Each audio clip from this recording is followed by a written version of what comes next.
everyone, my name is Nessa Amelia. I'm from 24 MNJC. My NPM 24411173. Today we're going to talk about inventory management, or in Indonesian, manajemen persediaan. We learn and what is meant, why is important, the different type of inventory. Manajemen persediaan. Manajemen persediaan itu sebenarnya tentang bagaimana sebuah perusahaan mengatur semua barang yang dimilikinya, semua dari bahan baku, barang setengah jadi, sampai barang yang jadi yang siap dijual. Tujuan utamanya adalah memastikan kalau barang selalu tersedia dalam jumlah yang cukup, di waktu yang tepat, dan dengan biaya yang efisien. Kalau stok terlalu banyak, bisa beresiko rugi karena bisa penyimpanan meningkat. Bahkan barang bisa rusak atau usang. Tapi kalau stok terlalu sedikit, pelanggan bisa kecewa karena barang yang mereka cari nggak tersedia. Jadi intinya manajemen persediaan itu tentang menjaga keseimbangan antara kelebihan dan kekurangan stok. Yang pertama, jenis-jenis persediaan. Dalam dunia bisnis, biasanya persediaan dibagi menjadi 3 jenis utama. Yang pertama, bahan baku adalah bahan utama yang akan digunakan dalam proses produksi, misalnya kain untuk industri, pakaian atau tepung untuk perusahaan roti. Yang kedua, barang dalam proses. Barang yang sedang dalam tahap pengerjaan di pabrik, contohnya sepatu yang belum dijahit bagian atasnya. Yang ketiga, barang jadi, barang yang sudah siap dipasarkan atau dijual ke pelanggan seperti pakaian yang sudah jadi dan siap dipajang di toko.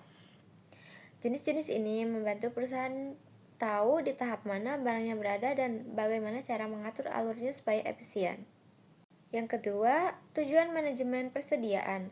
Tujuan dari manajemen persediaan bukan cuma biar gudang kelihatan rapi, tapi lebih dari itu. Yang pertama, menjamin kelancaran proses produksi dan penjualan supaya tidak ada hambatan karena kehabisan bahan. Yang kedua, menghindari kelebihan atau kekurangan stok agar perusahaan tidak rugi. Dan yang ketiga, menghemat biaya penyimpanan dan pemesanan karena setiap barang yang disimpan pasti butuh biaya. Yang keempat, meningkatkan pelayanan kepada pelanggan karena produksi selalu tersedia saat dibutuhkan. Kalau manajemennya bagus, perusahaan bisa beroperasi dengan lebih lancar dan stabil. Nah, yang ketiga, metode atau sistem manajemen persediaan. Sekarang masuk di bagian yang lebih teknis. Metode yang bisa dipakai perusahaan buat ngatur persediaan adalah yang pertama, just in time atau JIT. Sistem ini populer banget, terutama di industri manufaktur. Prinsipnya, perusahaan hanya memesan barang saat dibutuhkan untuk produksi, jadi nggak ada stok berlebihan di gudang. Contohnya perusahaan otomotif Toyota memakai sistem JIT untuk menekan biaya dan meningkatkan efisiensi. Yang kedua, FIFO, first in, first out. Barang yang datang lebih dulu harus keluar lebih dulu. Biasanya dipakai di bisnis makanan atau farmasi biar barang nggak kadaluarsa. Yang ketiga, LIFO, last in, first out. Kebalikan dari FIFO, barang yang terakhir masuk justru digunakan lebih dahulu. Cocok buat produk yang gak cepat rusak seperti bahan bangunan. Keempat, economic order quantity. Ini metode buat ngitung jumlah pesanan optimal agar biaya total atau biaya penyimpanan ditambah biaya pemesanan bisa ditekan sekecil mungkin. Dengan metode-metode ini, perusahaan bisa menyesuaikan cara pengelolaan sesuai dengan karakter produk dan kebutuhan bisnisnya. Nah, supaya lebih kebayang, coba kita lihat contoh dari perusahaan besar seperti Zara.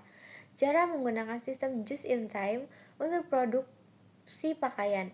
Mereka hanya memproduksi dalam jumlah sedikit tapi sering, supaya selalu bisa mengikuti tren mode yang lebih cepat berubah. Dengan cara ini, Zara bisa menghindari penumpukan stok lama dan menjaga agar produksinya selalu update.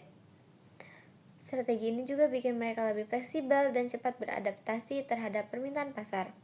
Contoh lainnya seperti McDonald's juga menerapkan manajemen persediaan yang ketat.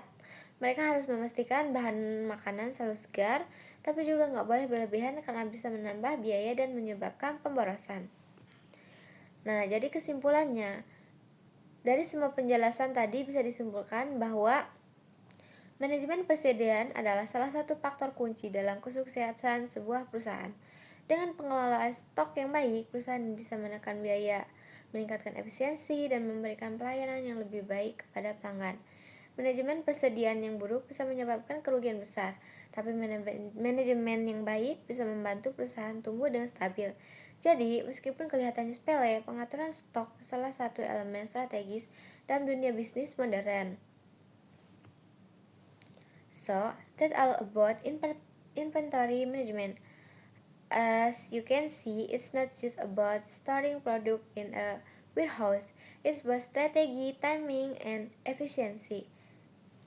Thank you so much for listening, and I hope you all learned something meaningful today. Bye bye.